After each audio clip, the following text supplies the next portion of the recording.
أعوذ بالله من الشيطان الرجيم بسم الله الرحمن الرحيم. My brothers,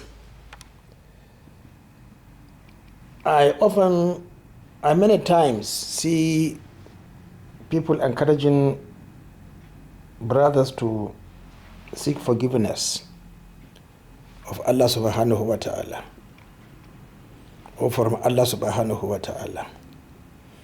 Now, Gafara is a word that has been mentioned so many times in the Holy Quran. But my brothers, if you want to understand Islam, start from the Torah. Allah does not forgive in the Torah. That is clear cut. He has to punish you. Okay? And in Medina, it is the same thing. He has to punish you.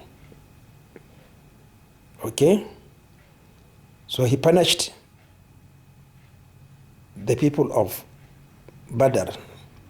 Only 12 of them were not punished by Allah subhanahu wa ta'ala, but he forgave them.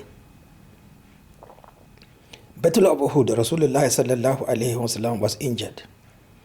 40 or 44 lost their lives.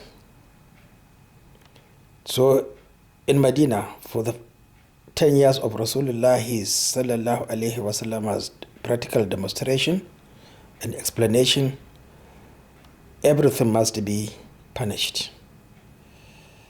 He doesn't punish you if you are free. He didn't punish Aisha radiallahu anhu, but he punished the hypocrites. So, in 10 years in Medina, there's no free for all.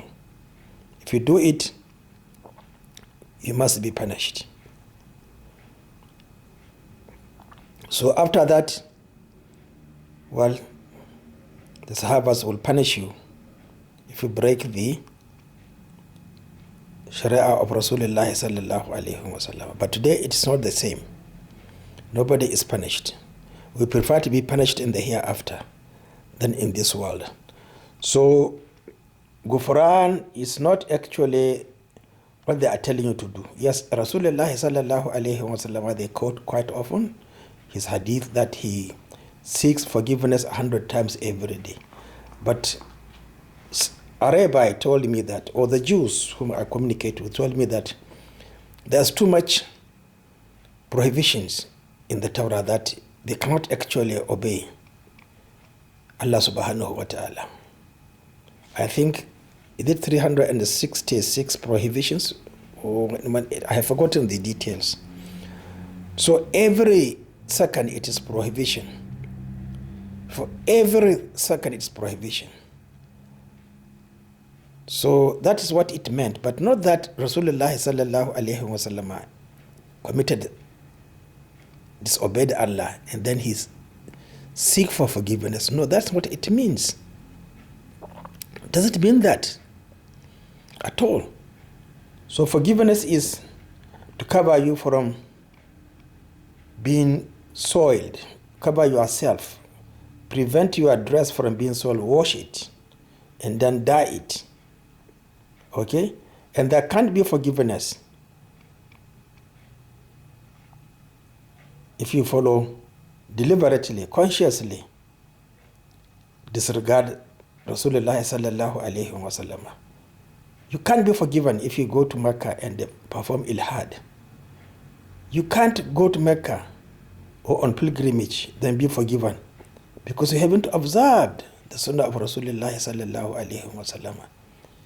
You can't be forgiven in the month of Ramadan because you didn't observe strictly the conditions laid down during fast in the month of Ramadan. These are the two principal pillars.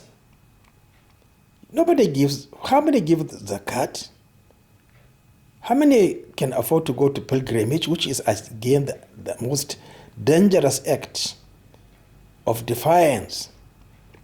It is superior to, it is greater than innovations during as-salat. So what I will say, my brothers, please be extremely careful with all these deceivers from Arab universities. They know nothing. And added to Gafara means you are capable of doing it. Please read on your own. Assalamu alaikum.